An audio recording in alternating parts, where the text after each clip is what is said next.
ഇതുപോലെ എല്ലാവർക്കും അറിയാം, ഓരോ അസുഖങ്ങളൊക്കെ കൊണ്ട് നമുക്കിതുപോലെ ഐബ്രോസും ഹെയറും ഒക്കെ പോകുന്നുണ്ട്. അപ്പോൾ അങ്ങനെയുള്ളവർക്ക് നമ്മൾ ചെയ്തു കൊടുക്കുന്നതാണ്. ഐബ്രോ പോയവർക്ക് നമ്മൾ മൈക്രോ ബ്ലേഡിങ് ചെയ്യുന്നുണ്ട്. പക്ഷേ ഇതുപോലെ കംപ്ലീറ്റ് ലോസ് ആയിട്ടുള്ളവർക്ക് നമ്മൾ ആദ്യം ഒന്ന് ഷെയ്ഡ് ചെയ്ത് ഒരു 1 വീക്ക് കഴിഞ്ഞിട്ടാണ് നമ്മൾ മൈക്രോ ബ്ലേഡിങ്ങിലോട്ട് അവരെ വിളിക്കുന്നത്. അങ്ങനെ ചെയ്തൊരു വർക്കാണിത്. അപ്പോൾ ഇതുപോലെയൊക്കെ അലോപേഷ്യ ആണെങ്കിലും ക്യാൻസറിലൊക്കെ പേഷ്യൻസിനൊക്കെ ഇതുപോലെ ഹെയർ ലോസ് ആയിട്ടുള്ളവർക്ക് നമുക്ക് ഇതുപോലെ വളരെ നാച്ചുറലായിട്ട് തന്നെ മൈക്രോ ബ്ലേഡിങ് ചെയ്ത് റീഷേപ്പ് ചെയ്ത് നമുക്ക് ഐബ്രോസ് എടുക്കാം.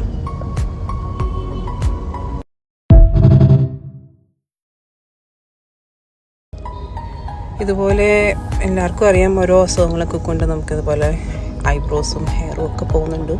അപ്പോൾ അങ്ങനെയുള്ളവർക്ക് നമ്മൾ ചെയ്തു കൊടുക്കുന്നതാണ്. ഐബ്രോ പോയവർക്ക് നമ്മൾ മൈക്രോ ബ്ലേഡിങ് ചെയ്യുന്നുണ്ട്. പക്ഷേ ഇതുപോലെ കംപ്ലീറ്റ് ലോസ് ആയിട്ടുള്ളവർക്ക് നമ്മൾ ആദ്യം ഒന്ന് ഷെയ്ഡ് ചെയ്ത് ഒരു 1 വീക്ക് കഴിഞ്ഞിട്ടാണ് നമ്മൾ മൈക്രോ ബ്ലേഡിങ്ങിലോട്ട് അവരെ വിളിക്കുന്നത്. അങ്ങനെ ചെയ്തൊരു വർക്കാണിത്. അപ്പോൾ ഇതുപോലെയൊക്കെ അലോപേഷ്യ ആണെങ്കിലും ക്യാൻസറിലൊക്കെ പേഷ്യൻസിനെ